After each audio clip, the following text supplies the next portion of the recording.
Yeah, well, you heard who I am. I'm Steph Carter. My pronouns are they, them, and I am a games researcher and accessibility consultant. I'm also neurodivergent and a massive language nerd. So today I'm going to be talking about accessible language in games.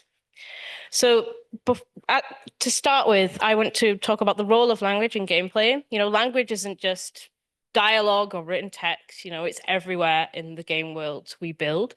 It's the interface between the system and the player, and it helps them build mental models of the game world and how they need to interact with it. It's menu text, it's dialogue, it's tooltips, it's quest logs, it's patch notes. It's everywhere.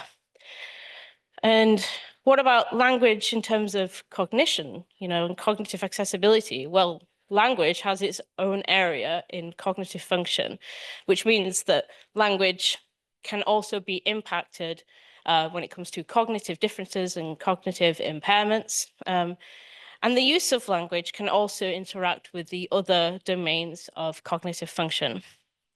So something that we generally want to avoid when it comes to cognitive accessibility is putting our players into cognitive overload. So that happens when there is more information than someone can process, making it hard to process it all, and usually ends up with some sort of emotional or sometimes physical strain on the player. And why does this matter in particular for neurodivergent players? Well, when we have inaccessible language and it's causing cognitive overload for our players, it can lead to things like a change in performance or behavior. It can lead to things like difficulty making decisions if they're not certain how to make the decision due to the language.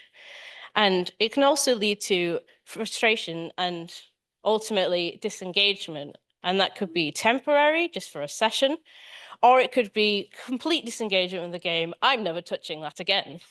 So clear and accessible language is really important to help reduce this friction that we have across multiple areas of gameplay, because ultimately games are very cognitively taxing.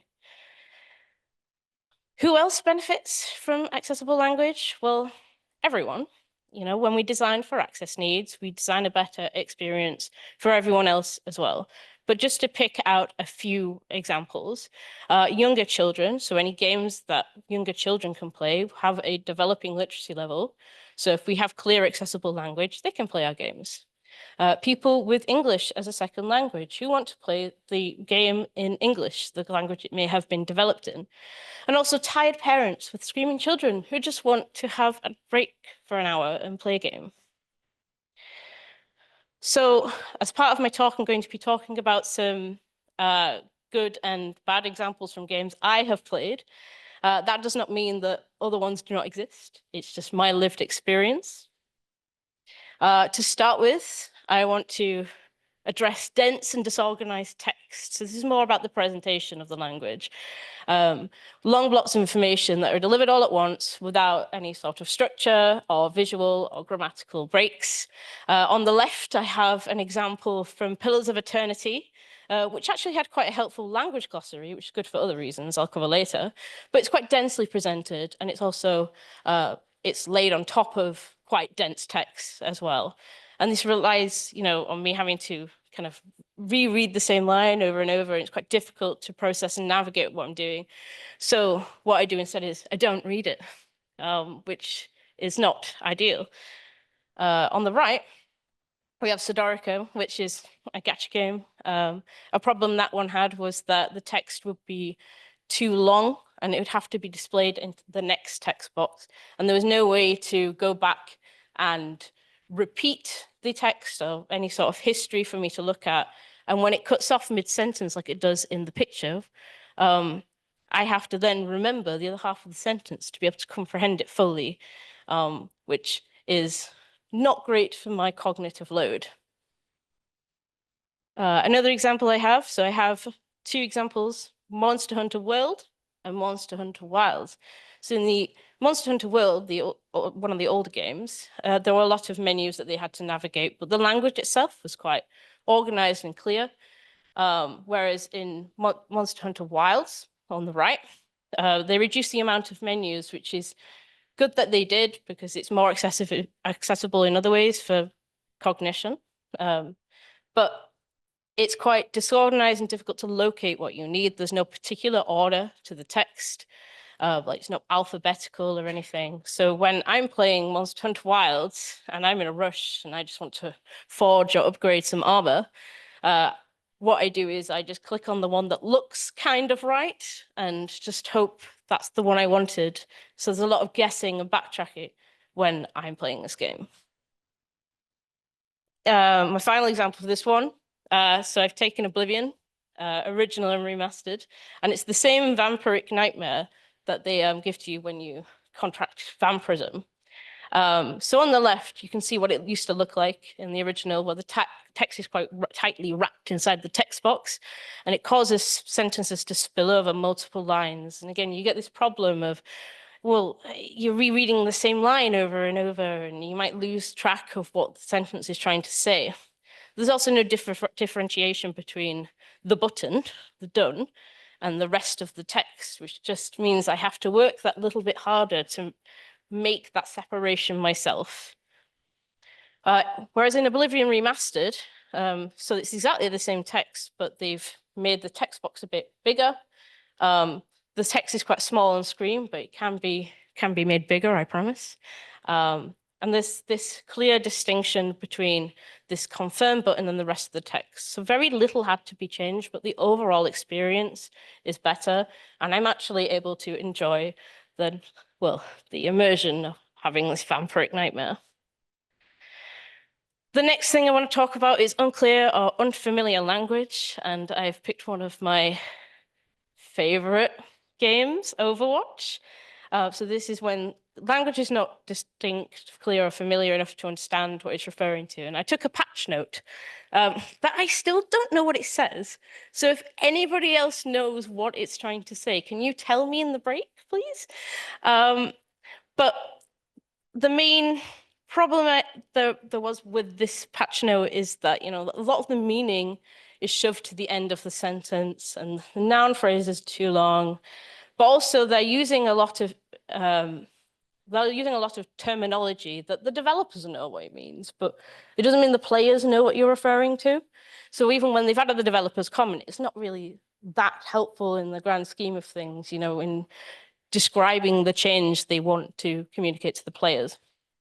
I also have an example from their controls menu. So they used to have a few of these, but you know, they had the audacity to make the game better before I did this talk. So I've just picked one example where you've got two words that sort of negate one another, toggle hide, or the players' names. And when I read this, I have to stop for a second and go, okay, so am I toggling to hide the players? Am I hiding the play? What's happening here? When really they could have used probably one or the other, and that would have been fine. And when I'm reading a large list of, you know, menu controls and whatnot, this can be, you know, I'm just not going to interact with it. And when it's an accessibility menu, for example, that could be really important for me because of my other cognitive needs.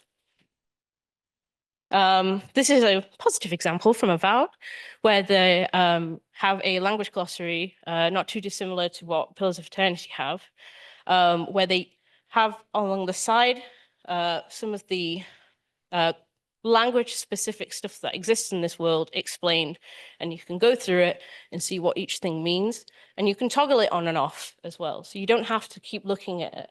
But it means that, you know, if I'm not certain what a word means in context, I can still have the immersion that I want in this fantasy setting.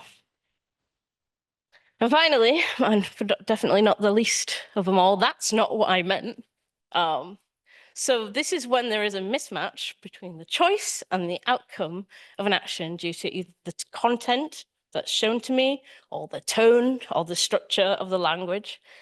So I have some examples on screen. I don't want to spoil games for anyone, even though these are a few years old. But I have Detroit Become Human, The Witcher 3 Wild Hunt, and Wolf Among Us as some famous ones that have been problematic for a lot of players, not just the neurodivergent ones, as they don't communicate what exactly that choice is going to do.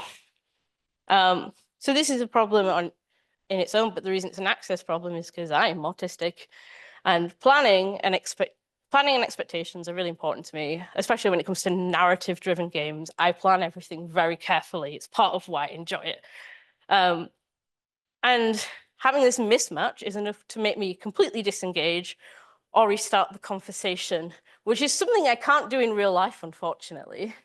But, it's still something I don't want to do in a game.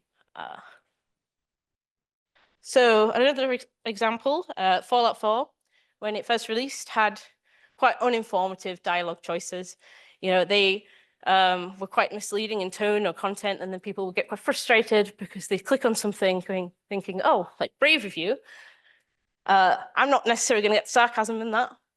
So I'm going to click on that and be like, oh yeah, I'm complimenting them. And when actually it was a very sarcastic, quite mean thing that they said after that. And, and then I felt mean.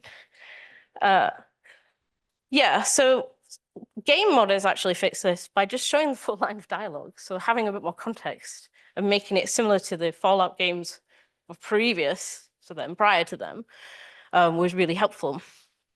It's still not perfect though. I think combining that with something like what Dragon Age Veilguard did, with the dialogue wheels having icons to help you understand the tone, which is also not a perfect solution on its own. But also any important choices will appear as a prompt to make it clear what the outcome would be. So in this one, if I click Never Lonely, I know that I'm committing to an exclusive relationship with Emmerich, and maybe I don't want to do that. Maybe I just want to flirt a little bit with the old necromancer.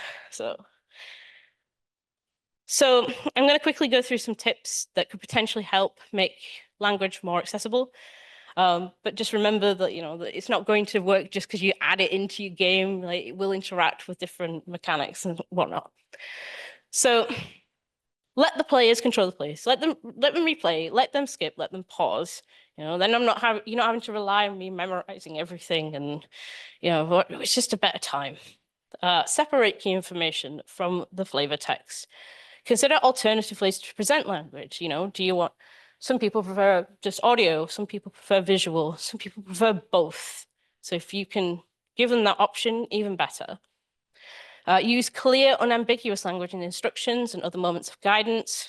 No idioms or metaphors where you can, and display sentences and actions in full when appropriate. Keep terminology consistent and distinct. Write clear choice labels, please, so I know what I'm doing. Even if it's just tell me what the tone is, that would be great. Highlight and bold important information.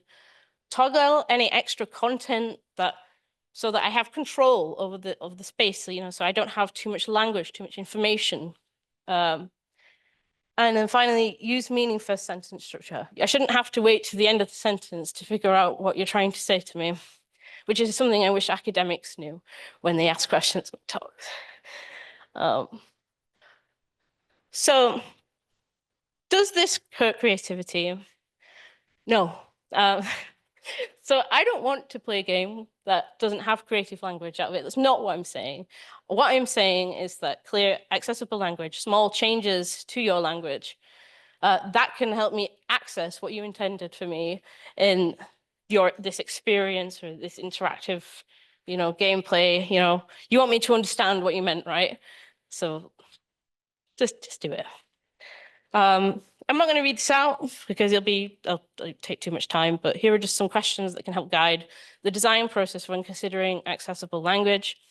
Just because you add it in doesn't mean it's going to work. The language does interact with the game mechanics and what type of game it is. So it's important to just question at every step, whether the language is appropriate for everyone. So some takeaways. Language is core to accessibility and an important part of the game world. Small changes go a long way in making that language accessible. And accessibility and creativity are not opposites, as they're collaborators in the design process. And thank you. I'm looking for a placement if anybody wants to talk to me after this. Yeah, thanks for listening.